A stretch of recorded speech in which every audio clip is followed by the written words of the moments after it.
vamos fazer uma retomada do que nós estudamos da outra vez, do que nós ouvimos, do que nós meditamos, partindo desse ponto, para recuperar o que a gente está falando agora, para recuperar o que a gente falou antes e começar essa nova reflexão. Então, primeira coisa é saber o que estava acontecendo. O que estava acontecendo? Um perito na lei querendo constranger Jesus. Então ele pergunta: o que farei para ganhar a vida eterna? Como é que a gente sabe que ele queria constranger Jesus? Porque está escrito no texto, né? Um perito na lei querendo colocar Jesus numa situação difícil. Então ele pergunta: o que farei para herdar a vida eterna? E Jesus respondeu com duas perguntas: o que está escrito e como você entende? Aí o perito respondeu. A resposta do perito na lei é baseada nesses dois textos: Deuteronômio capítulo 6 e Levítico capítulo 18, que nós lemos da outra vez. Em Deuteronômio 6 diz lá: amarás o Senhor teu Deus sobre todas as coisas. E em Levítico diz porque você deve negar um monte de comportamentos e amar o seu próximo como a si mesmo. Só nessa fala do perito, que é pública, a maneira como ele se expressa, já dá para ver a diferença clara entre religiosidade e novo nascimento. E o que é a religiosidade? Religiosidade é qualquer movimento que o homem faz para encontrar aprovação por ele mesmo. Isso que é religiosidade. Então, comportamentos, costumes, posturas morais, decisões que o homem toma, coisas que ele faz e principalmente coisas que ele deixa de fazer para que possa justificar-se diante das pessoas e diante de si mesmo. Geralmente, a religiosidade conduz ao ativismo, ao trabalho, à tradição, conduz às regras, um monte de regras. Eu faço isso, faço aquilo outro, e não faço mais isso, não faço mais aquilo, e não faço mais aquele negócio. Então isso é a religiosidade. E aí a gente olha para a pessoa e fala assim: nossa, que pessoa piedosa. E ela olha para si mesma no espelho e diz: eu sou incrível, sou maravilhoso, espetacular. Então a religiosidade tem essa característica de caminhos que levam à aprovação e caminhos também que levam à autoaprovação. Tem a aprovação pública, de quem olha e fala assim: essa pessoa é sensacional, e tem a autoaprovação de quem faz tudo o que acha que deve fazer. O que é diferente do novo nascimento, porque o novo nascimento, ele desperta no coração do homem reações voluntárias. Então, o que nasceu de novo, que foi regenerado, que se encontrou com Cristo, faz coisas que deve fazer voluntariamente. Não faz só porque é uma regra.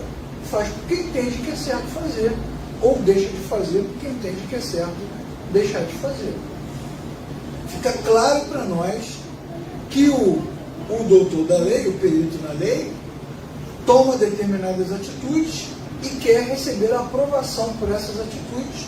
E aí demonstra com a sua fala que ele conhece os textos, que ele pratica essas coisas, que, portanto, ele está esperando que Jesus corrobore com ele publicamente para que ele saia dali dizendo o seguinte: está vendo? Eu consegui a vida eterna e é assim que todos deveriam fazer. Qual foi a pergunta dele? Que é a pegadinha do texto, né? Todos rapidamente responderão: quem é o meu próximo? Mas essa não foi a pergunta dele. A pergunta dele está no versículo 25 de Lucas. Ele perguntou: o que farei para herdar a vida eterna? Essa foi a pergunta dele. E aí, quando ele mesmo respondeu, e Jesus disse que a resposta estava certa, é que ele veio com a pergunta seguinte, tá? A pergunta dentro da pergunta. Não, tudo bem, eu sei que é isso que eu tenho que fazer. Ok, tá, mas como é que eu posso fazer se eu não sei quem é o meu próximo? Esse é o contexto. Está se justificando, né? Tipo assim, esse texto é muito genérico. Ama o teu próximo como a ti mesmo. Mas quem é o meu próximo? Como é que eu faço? E aí Jesus então conta a parábola do homem que foi assaltado, ferido, abandonado para morrer.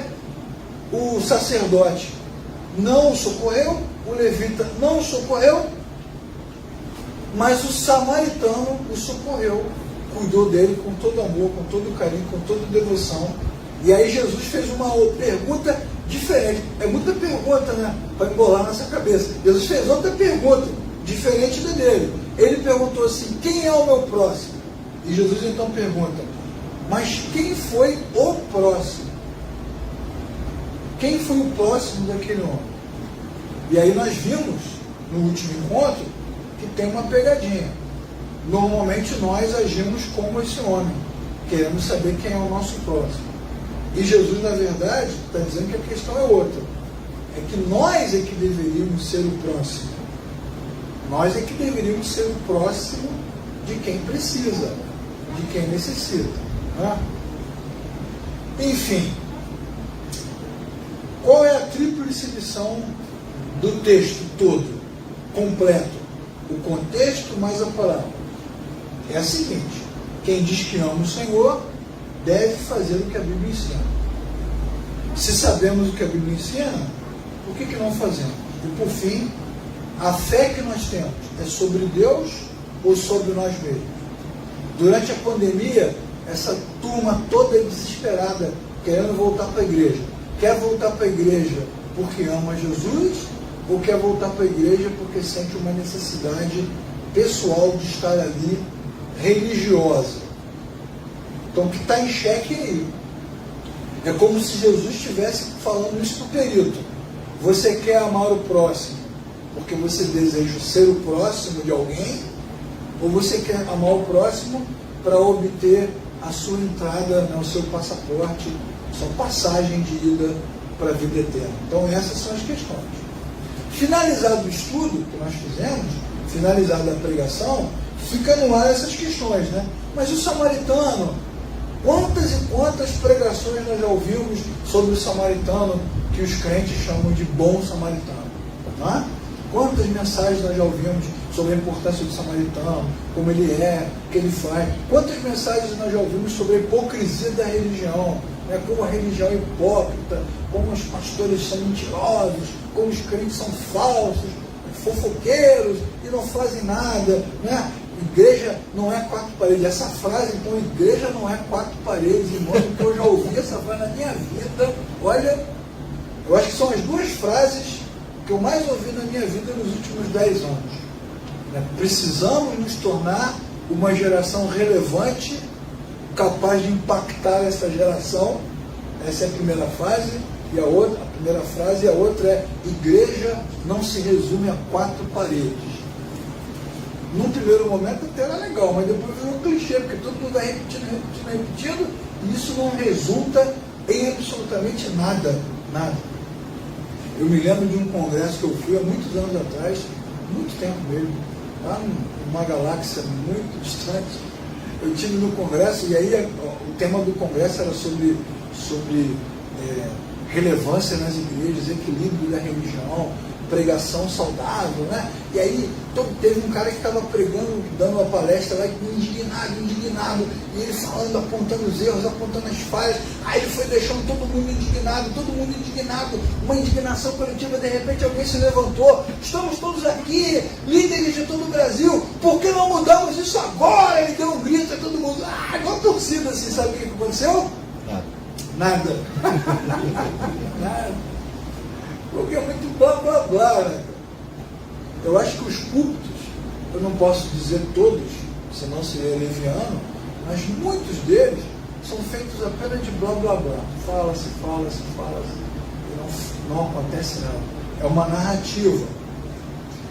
Bom, dito isso, ainda sobra a questão da essência do amor, né? O amor verdadeiro, né? Todo mundo fala de amor. Até Renato Russo cantou sobre o amor, né?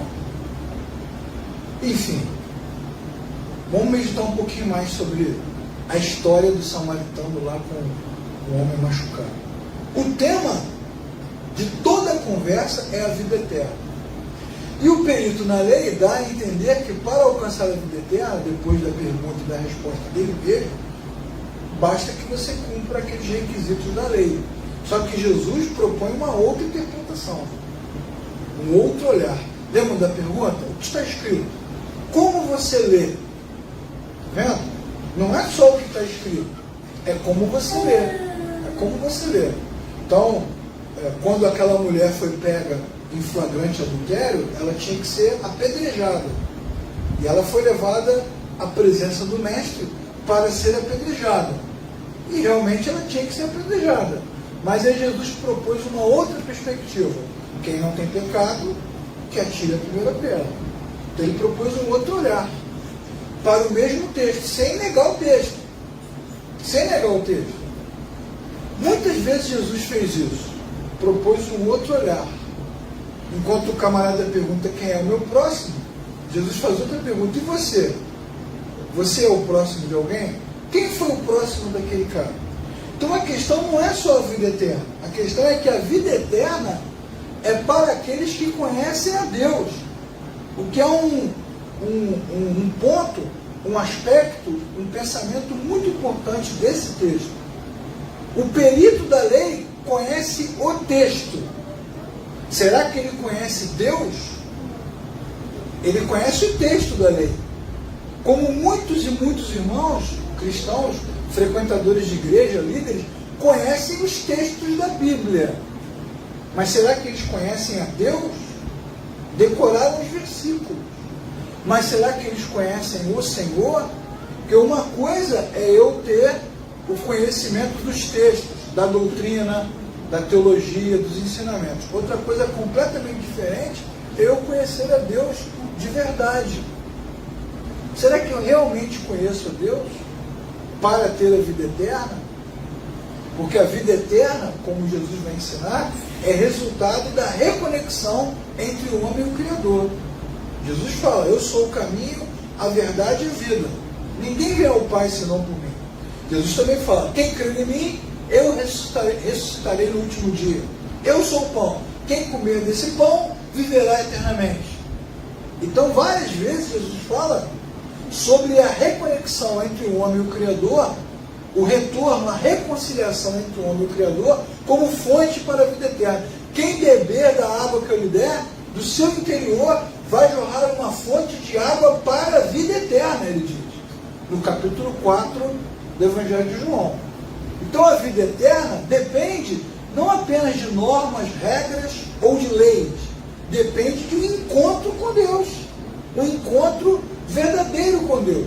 Como Jesus se encontrou com a mulher samaritana, com o homem no tanque de Betesda, com a mulher adúltera, com todos os seus apóstolos, discípulos, líderes, e agora ele se encontra com esse perito na lei. Depende do encontro. Não é assim, decorei os textos. Não. Porque quem dá ao homem a capacidade para viver eternamente é Deus. Então isso é diferente do que o perito está dizendo. Por isso que Jesus pergunta, você consegue identificar o seu próximo, né? Mas você consegue ser próximo? Você consegue transbordar Deus na sua vida? Bom, para colocar em xeque o que o perito falou, para explicar a pergunta dele e também para ensinar, como ele sempre faz, os que estavam ali e nós que estamos aqui, Jesus então faz uma ilustração baseada no amor.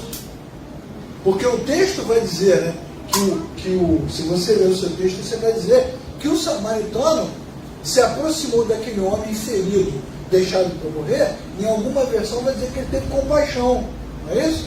Em outra versão vai dizer que ele teve piedade. E tudo isso nada mais é do que demonstração de misericórdia, de amor. Ele demonstrou cuidado com aquele desconhecido. Com aquele desconhecido. Olha só que coisa interessante. Difícil você amar alguém se você não tiver amor dentro de você. Complicado.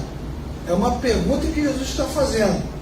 E aí, essa ilustração que Jesus faz lembra vários textos da Bíblia, como, por exemplo, se alguém quiser acompanhar-se, negue-se a si mesmo. Porque para amar alguém, você precisa deixar de amar um pouco a você. Muito do amor tem da negação, da abnegação, da entrega, da renúncia. Deus amou o mundo de tal maneira que deu seu filho. As mães que têm seus filhos, elas deixam de viver em muitas circunstâncias durante muito tempo. Elas amam tanto que se negam, que se entregam. É por amor. E Jesus fala, quem quiser me servir, me seguir, deve negar a si mesmo. Por quê? Porque quando o homem nega a si mesmo, demonstra que ama mais a Deus do que a si mesmo. O amor tem muito de negação, tem muito de entrega. Não é? Quando você ama a sua profissão, quantas horas você passa estudando, trabalhando, se aperfeiçoando, né, para poder fazer com que a coisa funcione? O amor tem muito de entrega. Jesus também falou, quem quiser tornar-se importante entre vocês, deverá ser servo. O amor tem muito de serviço. Servir o outro e não servir a si mesmo. Porque quando o cara pergunta, quem é o meu próximo? É do tipo assim, o que eu preciso fazer para que essa ação me sirva? Mas na verdade Jesus pergunta, quem foi o próximo daquele homem? Quem o serviu? E quando a gente pensa em serviço, em servir, a gente pensa em quê? Em interrupção. O camarada estava viajando, certo? Na sua montaria e teve que interromper o seu caminho para servir alguém. E toda vez que a gente fala de serviço, é falando de interromper um plano, um caminho, um tempo. Fica lá o menino incomodando lá a mamãe. Mamãe, agora não. Para você dar atenção, você vai ter que parar de fazer alguma coisa. Principalmente parar de fazer algo para você mesmo.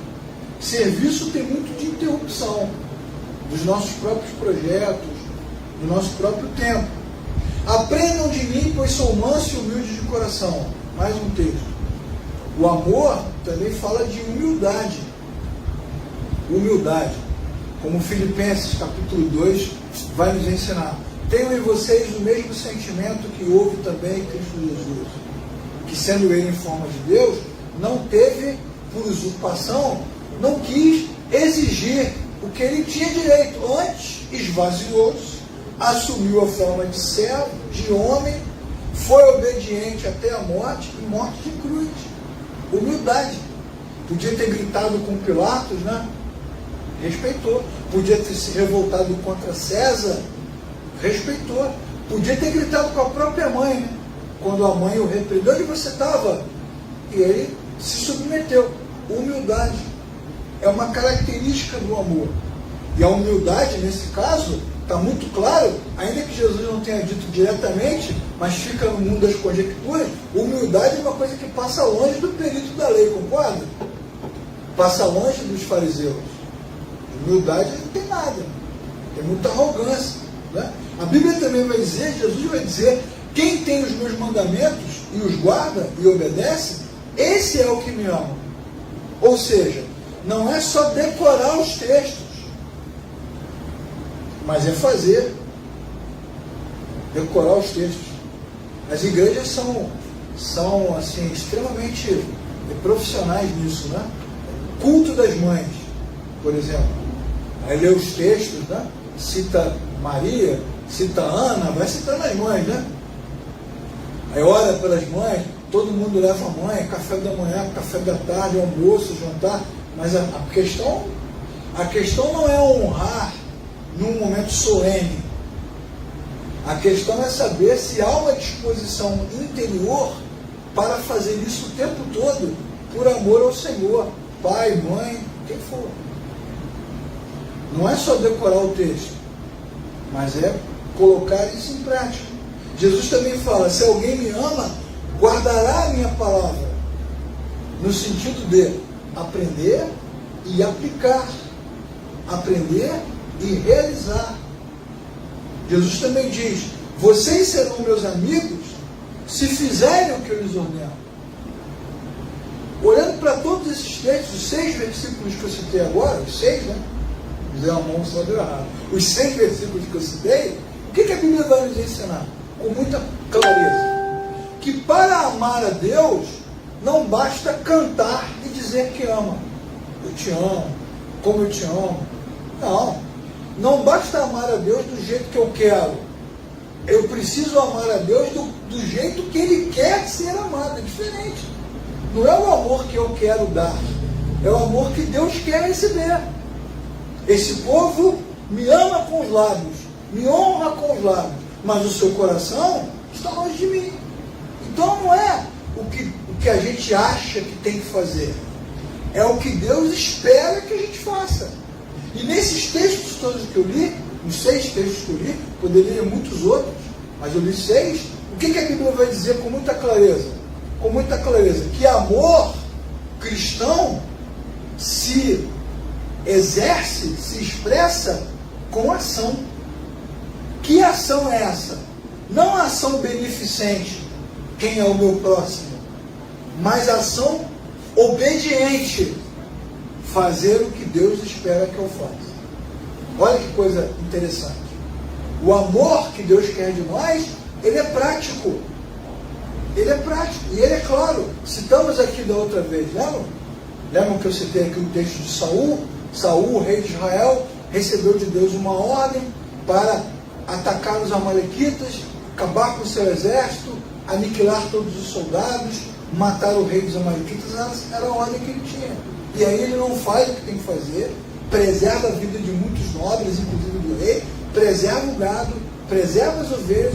E aí Samuel se aproxima. O que você fez? Ele pergunta. Eu guardei tudo isso aqui. E ele diz, mas não era para você guardar? E ele responde, mas eu guardei para o Senhor. É sacrifício ao Senhor, é oferta ao Senhor, porque Saul conhece as normas, as regras. E Samuel diz, mas para Deus, obedecer é melhor do que sacrificar. Então, os textos vão nos mostrar que o amor a Deus, ele não passa por culto ou por norma. O amor a Deus passa pelo coração do homem. Pela maneira como esse homem sente o que Deus sente. Isso é muito legal na Bíblia, irmãos. Dá vontade de gritar, dá vontade de pular, dá vontade de correr. É muito legal na Escritura. Vejam os profetas. Isaías, Jeremias, Ezequiel, Oséias. Eles são homens de Deus e falam em nome de Deus. Eles têm autoridade para falar em nome de Deus. Assim diz o Senhor. A mim veio a palavra do Senhor. E como eles escrevem? O que eles dizem? Tem momentos que eles estão tristes, tem momentos que eles estão indignados, tem momentos que eles estão gritando, tem momentos que eles estão com raiva. Leia o livro de Jeremias e você verá. Tem horas que Jeremias está indignado com o povo. Até quando, Senhor? O Senhor nos manterá aqui. Tem hora que ele está indignado com Deus. Por quê? Porque os profetas revelam no seu coração o que Deus sente. Eles servem a Deus, eles estão conectados com Deus. Se Deus está irado, eles estão irados. Se Deus está amando, eles estão amando. Se Deus está triste, eles estão tristes.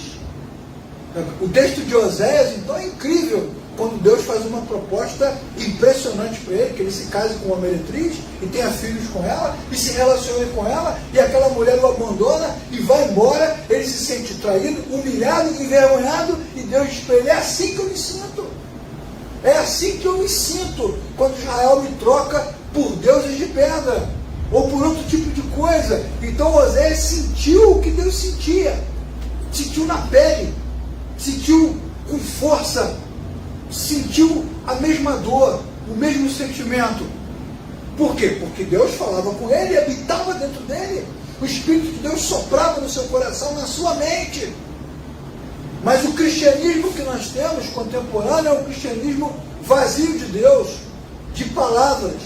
É o que eu chamo de teologia da narrativa, cultos de narrativa, de falácia, onde todo mundo fala um monte de coisa, mas não passa por dentro do coração o que Deus está pensando. Isso é projeto de Deus. Frase padrão de igreja, projeto de Deus, projeto de Deus. Ou então aquela frase, isso, irmãos, nasceu no coração de Deus. Olha, eu vou te falar, essa é uma das frases mais vazias de sentido que as pessoas costumam dizer. Isso nasceu no coração de Deus. Como é que você sabe? Só para dizer que o que você está fazendo tem a aprovação do Senhor? É falso, é falho. As pessoas não sentem isso. Não sentem isso no seu interior. É isso que Jesus está dizendo. Você pergunta quem é o seu próximo, mas provavelmente se você estivesse naquela estrada, isso não está escrito. É a minha conjectura. Mas é uma boa leitura para se fazer. Provavelmente se você estivesse por aquela estrada, você também se afastaria daquele homem. E nós também faríamos isso. Porque somos humanos. Uma das coisas que a parábola do samaritano faz é resgatar, é trazer o sentido do amor. O amor cristão é o amor que se expressa com ações que Deus espera de nós, e não com aquilo que a gente acha que Deus precisa. Sinceramente, será que vocês acham que Deus precisa de culto, irmãos? De culto, de igreja, de pastores? Nossa, todo mundo foi escolhido por Deus, chamado por Deus. Todos os alunos. Você vai dar uma aula, todo mundo fala, foi Deus que me chamou, foi Deus que me chamou, foi Deus que me chamou. É impressionante. Deus precisa isso de nós. Disso. Precisa. Quando no Antigo Testamento você vê os textos, os caras levantam, leva prata, leva ouro, leva pedra preciosa, leva isso, leva aquilo. Estamos te dando a resposta de Deus. A minha é a prata, meu é ouro. Tudo que existe é meu. Vocês estão me dando o quê? O que vocês estão me dando? A gente acha que está dando para Deus alguma coisa. Deus não precisa de nada. O que Deus espera do homem é que ele obedeça. O que Deus esperava daqueles homens é que eles descessem o caminho e socorressem quem precisa. Porque é o que Deus sente, é o que Jesus faria. Quantos textos nós lemos e a Bíblia fala que Jesus olha para a miséria humana e sente compaixão. E sente compaixão. É assim que Deus sente. Então esse é um bom olhar para a parábola. A ilustração sobre o amor que ela faz. Outra ilustração importante da parábola tem a ver com o conceito de próximo, que também está esvaziado. Qual é o conceito de próximo do perito da lei? Qual é o conceito dele? De beneficência. Né? Vamos ajudar. Vamos ajudar. Né? Deus é pai, não é padrasto. Não é assim que está escrito na Bíblia? Vamos ajudar. De todas as pessoas improváveis, o samaritano foi o único que foi resgatar o camarada que estava sofrendo. Então tem um significado aí bacana. Vamos falar do samaritano. Judeus e samaritanos se odiavam. Se odiavam. Se um judeu comesse ou bebesse no prato ou no copo do samaritano, ele estava impuro. Porque o judeu entendia que o samaritano era imundo. Pô, esse assunto é bacana, você vai falar disso hoje? Não vou falar disso hoje não. Mas é um assunto bom para a gente falar. Por que os samaritanos eram vistos dessa forma? Em outro momento a gente fala desse assunto. Mas a realidade é que o judeu odiava o samaritano. Odiava mesmo, tinha raiva. Então só de Jesus ter falado no samaritano, já rolou uma crise. Vocês lembram que eu citei aqui? Que no capítulo anterior, Jesus passou na aldeia dos samaritanos, os samaritanos o expulsaram e os seus discípulos disseram: mestre, vamos orar para que Deus envie fogo do céu e mate todos esses imundos, malditos samaritanos. Então os caras se odiavam. E da mesma forma, muitos cristãos hoje têm ódio. Isso é fácil de ver no Facebook. Como eles odeiam no Instagram, como eles têm raiva de outros crentes. De outros crentes. Eles se odeiam, eles não se falam. E também odeiam os não crentes. Odeiam os ímpios, que são chamados de ímpios. Os não cristãos. Eu nem curto muito essa palavra ímpio, mas enfim. Tem muito ódio no coração, muita raiva. Deveriam sentir raiva. Isso é muito legal também, essa concepção de raiva, que não é um assunto que eu vou falar hoje também. Mas enfim, dá para ter raiva. Porque Deus sente a raiva.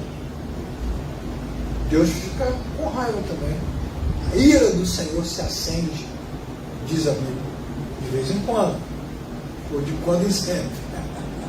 Dá para ter raiva. Mas que tipo de raiva é essa? Quantas coisas deveriam nos causar raiva e a gente fica indiferente com ela? Mas se alguém for lá no seu Facebook, no seu Instagram, e comentar alguma coisa que você não concorda, aí você fica com muita raiva. Muita raiva. Então, o que os caras faziam naquele tempo, a gente também faz hoje. Nem se comunica, nem se relaciona. Outra coisa importante tem a ver com o samaritano. Porque a adoração do samaritano era muito fria, era muito centrada no homem.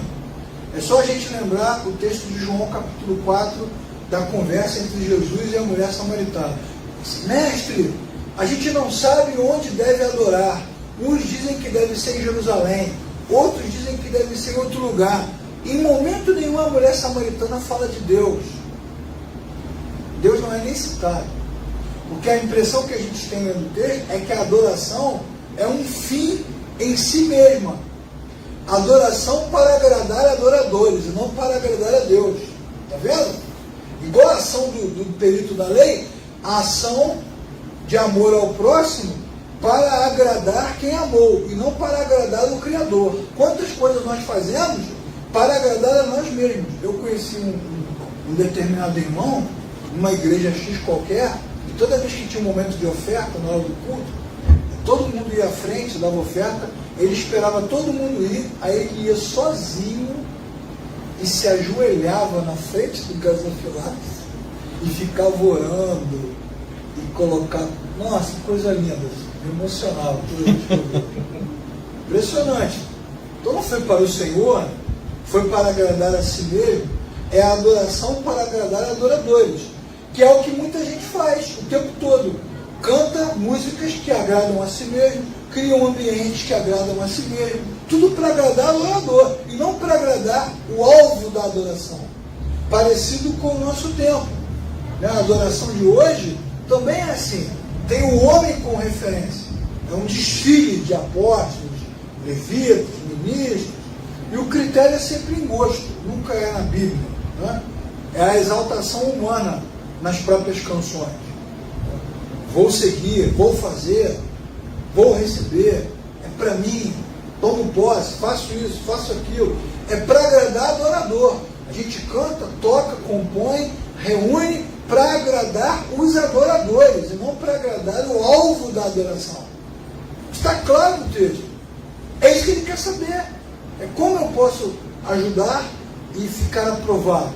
Não é preocupação com o próximo. É parecido com a mesma proposta do juiz iníquo com a viúva, lembra?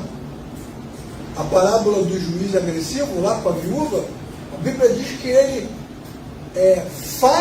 atende o pedido da viúva, não porque seja justo, mas porque ele não quer mais ser importunado por ela. Então não é uma ação baseada em justiça, mas é uma ação baseada em satisfazer a si mesmo. E é isso que Jesus está colocando em xeque. E aí vem o resgate do conceito de próximo. Porque o amor ao próximo tem que ser mútuo. Define o próximo e define também quem se aproxima. É isso que o texto está ensinando. Não basta socorrer, é preciso socorrer como expressão daquilo que Deus faz no coração do homem. Isso é muito legal. Como a parábola está desmontando a religiosidade e as coisas que a gente faz. Durante a pandemia, que ainda não acabou e não tem data para acabar, quantos irmãos descobriram que não precisavam mais ir à igreja? Porque redescobriram o domingo, redescobriram a família, redescobriram o café com bolo de fubá de tarde. Redescobriram. E aí foram encaixando na sua própria vida outras coisas que eram importantes. Porque a comunidade ficou vazia de significado. Então não era ir à igreja por causa de Deus, era ir à igreja para satisfazer os igrejeiros, ou os igrejantes. Hoje que gostam de igreja. E é isso que Jesus está dizendo. No final, Jesus, né, dá aquela facada e roda, né? Vá e faça isso. O amor que está proposto na parábola é o amor que interrompe e quebra barreiras. Ele interrompe o quê? A vida do samaritano, que para a sua vida, inclusive ele fica na hospedaria até o dia seguinte, cuidando daquele homem, porque expressa o amor de Deus.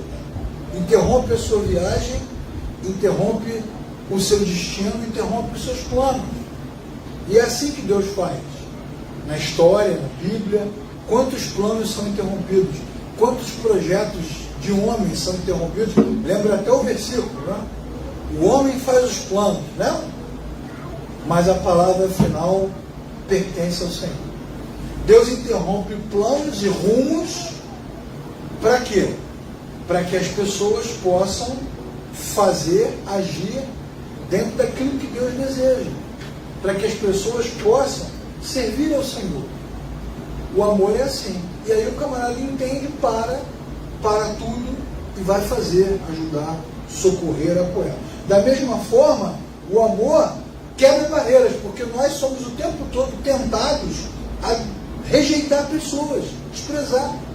Quantos cristãos nós conhecemos, não vou falar nem dos não cristãos, quantos cristãos nós conhecemos que eram abraçados, queridos, né, desejados, enquanto estavam nas igrejas. Eles pararam de ir, eles foram esquecidos. Completamente. As pessoas nem se lembram de você, nem citam o seu nome. Ou seja, era tudo um castelo de carta, era tudo uma cortina de fumaça, não era nada. Não havia esse amor, não havia esse prazer, essa alegria. Era tudo fake, bem falso mesmo. E aí você para de ir na comunidade, para de ir na igreja, por uma causa justa, e as pessoas simplesmente se esquecem. Isso não é importante, não tem importância. E nós somos também motivados a rejeitar as pessoas, a rejeitar essas pessoas. O cara sai da igreja, por exemplo, não estou nem falando do não cristão, tá? Primeiro eu estou falando dos cristãos. O cara sai da igreja, e aí se a pessoa se encontra com ela na rua e ela manifesta alguma insatisfação, a primeira coisa que a gente faz é rebater. Ah, mas você também não quer nada, né? Você também era, como se falava nos anos 80, você também era um crente Raimundo, né? Um pé na igreja, outro pé no mundo. Estava doido para sair. Ou então alguns irmãos vão dizer, de fato, ele não era crente de verdade, senão teria voltado. É assim, a gente é ensinado, doutrinado, treinado para rejeitar as pessoas o tempo todo. Rejeitado. E na lei, e na religião, e na tradição judaica, os caras são treinados a rejeitar samaritanos, treinados a rejeitar um monte de gente. É ódio transmitido por treinamento. Também não podemos deixar que as nossas crenças morais nos impeçam de ajudar outras pessoas.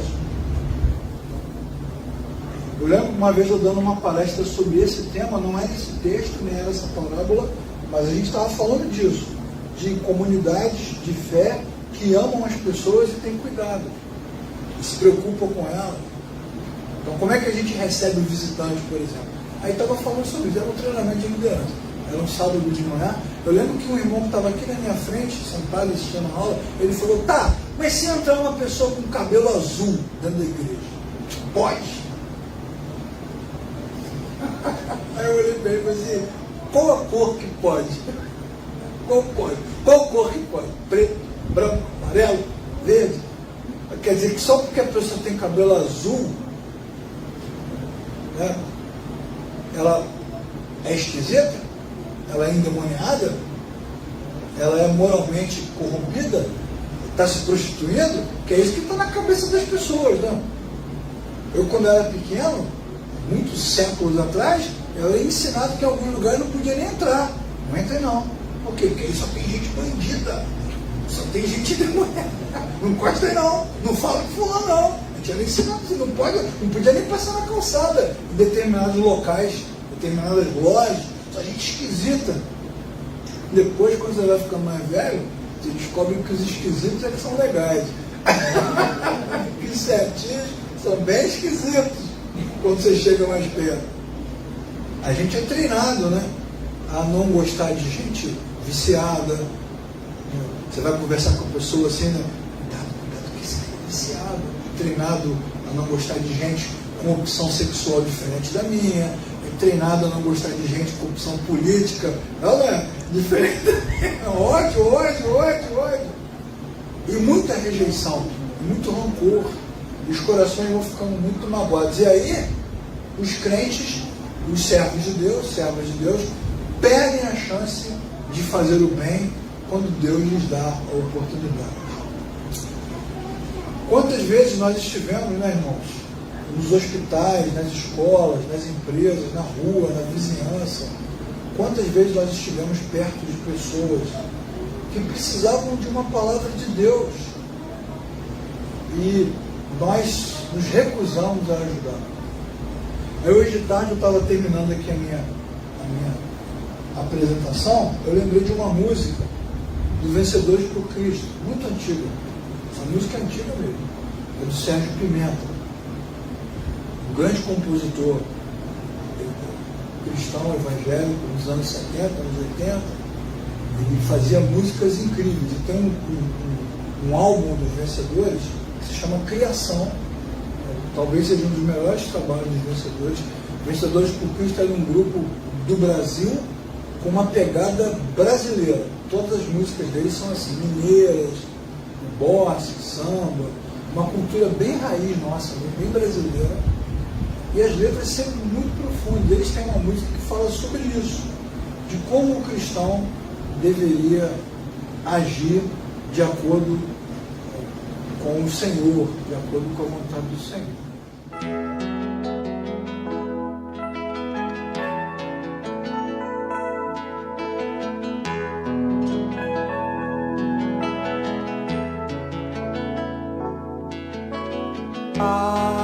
Eu preciso rever minha vida,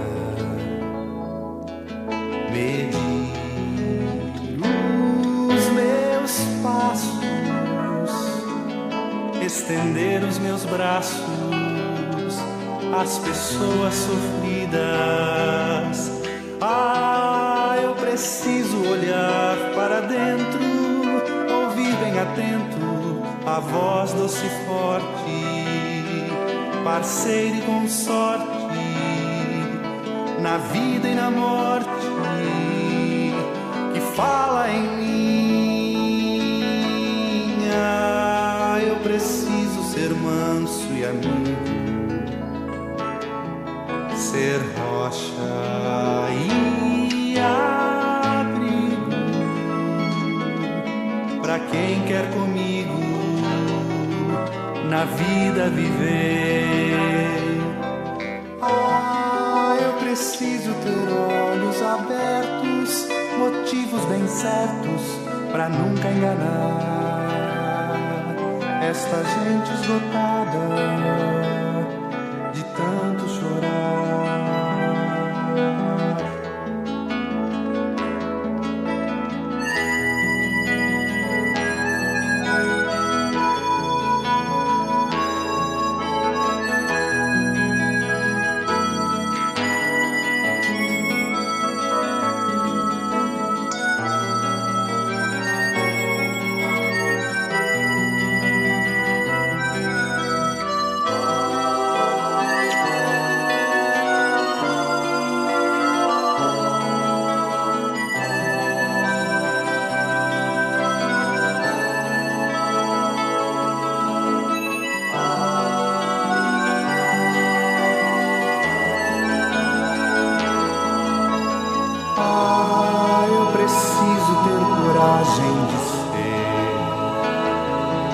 Ter vida e poder, ter amor para atender esta gente perdida, por quem Deus quis morrer.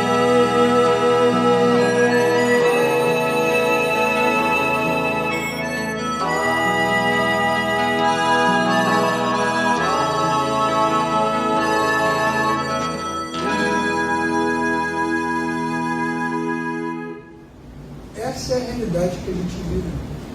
Pessoas esgotadas. O que você mais vê nas igrejas, por onde eu passei nos últimos anos, é gente precisando de terapia, de psiquiatria, de medicação, triste com a vida, triste com o casamento, triste com o trabalho, triste com a vocação, triste com a igreja. E nós não temos a capacidade de nos aproximar dessas pessoas. A única solução que a gente tem é orar. Vamos orar, vamos orar, vamos orar, vamos orar. Com o disco quebrado, vamos orar, vamos orar, vamos orar. Mas não há atitudes práticas, assertivas, objetivas. Para encerrar, eu quero dizer sobre uma consultoria que eu dei uma vez para um amigo que abriu uma ONG E era uma ONG para tratar crianças, cuidar de crianças, através de várias ações sociais. E é uma ONG formada por cristãos. E aí a gente sentou para tomar um café e ele começou a reclamar. Ele falou assim: cara, como é difícil trabalhar com os cristãos. Você junta os caras para ajudar e os caras querem impor um monte de regras o tempo todo. Eles querem transformar a ONG numa religião. E nós também fazemos isso. Para ajudar, para socorrer, nós impomos regras, normas, muitas vezes morais, outras religiosas, para que as pessoas se sintam aptas para ajudar. E ele perguntou: o que você acha? Eu disse para ele assim: cara, você tem que ser ONG sem vínculo religioso. Uma ONG comum, formada por cristãos, que ajudam porque são cristãos, mas ajudam qualquer um, para que todos se sintam bem e à vontade e felizes em se aproximar. Porque Jesus era assim. Os fariseus odiavam o mestre, mas os pobres, os cegos, os leprosos, as mulheres, os publicanos, os doentes, eles amavam o mestre. Eles sentavam com ele, comiam com ele, porque sabiam que na religião eles não teriam resposta, no templo não havia uma porta aberta para eles, mas para o mestre, no mestre, sempre havia uma porta aberta. Lembra dos discípulos? Quando as crianças se aproximaram: mestre, tire essas crianças daqui. Não queriam que as crianças se aproximassem. Quando alguém gritava: pare de incomodar o mestre. A religião é sempre assim. Ela é controladora, normativa, moralista, ela afasta as pessoas. E Jesus disse: deixe vir, deixe chegar, deixe se aproximar. E é assim que o samaritano age. Ele é samaritano, mas ele age como uma expressão do amor, da graça, do verdadeiro amor, da verdadeira graça, da verdadeira proximidade que Deus faz. Então a minha oração, irmãos e irmãs, nessa noite, é que Deus tenha misericórdia de nós, sopre o seu Espírito sobre nós e quebre na nossa mente todas essas amarras mentais, emocionais, teológicas, morais, que nos impedem de ser o que Deus espera que a gente seja.